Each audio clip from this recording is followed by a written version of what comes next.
E é claro que eu não ia deixar essa data de falar do maior e o melhor filme de Natal de todos os tempos. E poder partilhar um pouco desse filme com vocês aqui hoje, nesse dia de Natal, é muito legal, porque é um filme que eu acho que marcou tantas vidas, marcou tantas histórias, tantas pessoas, tantos natais já assistindo esse filme, que é O Esqueceram de Mim, a história do Kevin McAllen e sua família, que acaba viajando e acaba deixando ele sozinho em casa, onde ele tem que enfrentar aqueles dois bandidos, e ele cria várias armadilhas, e aquele filme que todo mundo já conhece, clássico dos nossos natais. Vamos falar um pouquinho hoje de Esqueceram de Mim. Esse filme que já tem praticamente 30 anos e que é um grande clássico porque ele trata de tantos assuntos de uma forma tão leve, que é tão gostoso de assistir. Ele me faz lembrar muitas histórias do Tom e Jerry, Pica-Pau e tantas histórias que a gente assistia quando era criança. Aquela violência, mas uma violência que era tão caricata que se torna engraçada, não se torna violência. E é isso que a gente vê ao longo do filme, com os bandidos tentando invadir a casa do Kevin e ele fazendo aquele monte de armadilhas para poder pegar os bandidos, e ele se machucando toda hora, e com fogo, e com prego, e caindo, e coisas absurdas acontecendo, mas de um jeito tão engraçado, de um jeito tão leve, que a gente não percebe quanto é pesado o filme se ele fosse feito de uma outra forma. Mas o que pesa nesse filme, principalmente, é a questão sentimental. O menino de 8 anos que é esquecido pela família quando todos viajam para o Natal. E o que o filme vai mostrando, que eu acho muito interessante de partilhar, é principalmente a evolução, o quanto Kelvin consegue crescer ao longo do filme.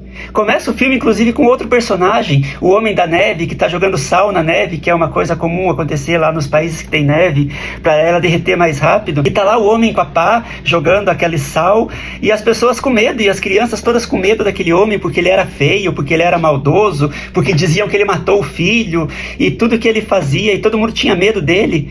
E isso acaba ficando no filme meio de lado, porque daí a gente entra na história da família. O Kelvin sendo uma pessoa difícil de lidar, ficando de castigo, e depois o atraso, e o Kelvin acaba ficando quando todos viajam. Eu acho que todo mundo conhece a história do filme, não precisa falar muito, mas é interessante os processos que vão acontecendo ao longo do filme. Quando ele acorda, ele percebe que ele está sozinho, a primeira coisa que ele faz é se divertir. Eu vou comer todo o sorvete que tem na geladeira, eu vou assistir o filme que você me proíbe, eu vou ficar até tarde em casa fazendo o que eu quiser acordado, e gritando para a família sem ter ninguém ali e aproveitando o seu dia. Depois começa a fase do medo. Ele começa a se esconder, ele começa a perceber o perigo, ele começa a perceber os bandidos.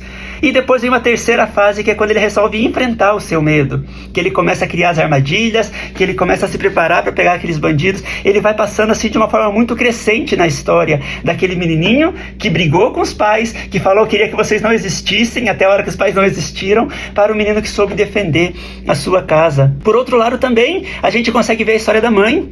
Quando a mãe percebe que esqueceu o filho em casa, o tanto que ela luta, tudo que ela faz para poder voltar atrás dele, para poder pegar de volta e correr atrás do seu filho, ela não vai deixar seu filho sozinho. Não importa que todo o resto da família fique, não importa que todo o resto da família esteja viajando, a mãe vai atrás do seu filho.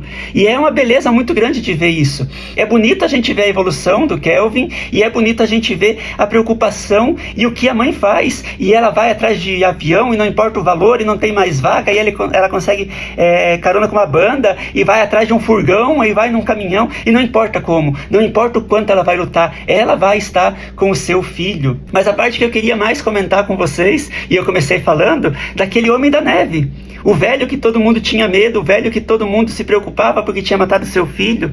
Tem um momento muito bonito no filme, que é o momento que o Kelvin se encontra com esse homem na igreja. Esse encontro na igreja, ele muda toda a percepção do filme, e ele entra no tema central. Mesmo sendo um filme sobre família, sobre a mãe que vai atrás do seu filho, sobre o filho que cresce, existe uma outra temática um pouco escondida que está ali, dentro da igreja. A hora que ele vai na igreja, aquele velho se levanta do seu banco, se aproxima dele. O Kelvin fica com medo daquele homem, porque sempre aprendeu a ter medo dele, porque ele era um homem feio, ele era um homem velho, e tinha medo. E de repente o velho senta ao lado dele, começa a conversar sobre o filho, porque existia a lenda que ele tinha matado o filho com a pá e tinha enterrado no meio da neve. E aquele homem começa a conversar sobre o filho que foi embora, o filho que abandonou o pai, que saiu para longe e que não tem mais contato com ele. Eu consigo olhar essa cena meio lembrando de uma história que Jesus falou. Certa vez Jesus conta a história de um pai que tinha os 2 filhos e um filho que pega a herança e vai para longe de casa. Mas quando Jesus conta essa história, a parábola do filho pródigo, chamamos ela assim, ele conta a versão do filho. O filho que foi, o filho que gastou tudo, o filho que perdeu tudo. E ali eu consigo ver essa mesma história, só que pelo outro ponto de vista. O pai que ficou.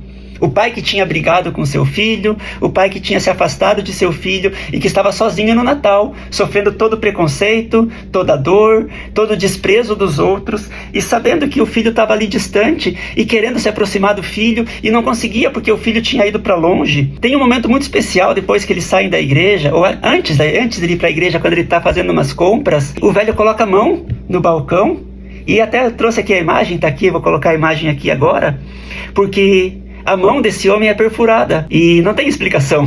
Ninguém fala o que aconteceu na mão desse homem. E aí dá todo um novo sentido para essa história.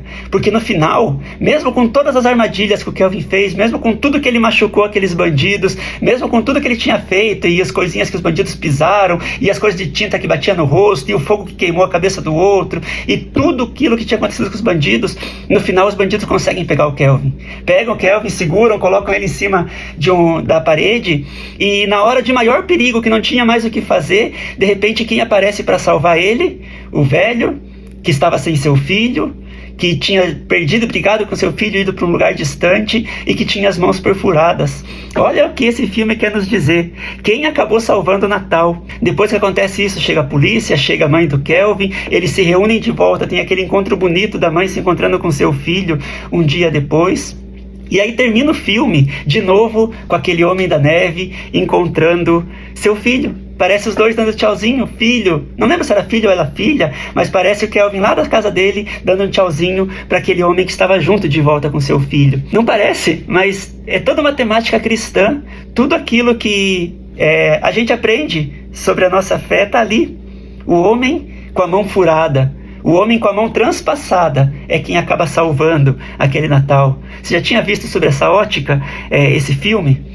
Ele é tão especial, 30 anos depois ele é tão relevante, ele é tão importante ainda pra gente, marca tanto a nossa vida. E a gente acaba ainda descobrindo coisas cada vez mais especiais nesse filme. Não tem como falar de Natal sem falar de Jesus Cristo. É Jesus que nós estamos celebrando. E Esqueceram de Mim consegue colocar isso de uma forma muito sutil na história do filme. Um filme sobre família, um filme sobre crescimento, um filme sobre evolução, um filme sobre solidão, mas também um filme que tem, lá de um modo sutil, também uma mensagem cristã para nós. E é com esse filme que eu quero desejar para vocês também um Feliz Natal e que a gente esteja junto aqui ano que vem com mais filmes, com mais novidades, com mais lançamentos, podendo partilhar um pouquinho do nosso ser humano através dessa arte do cinema.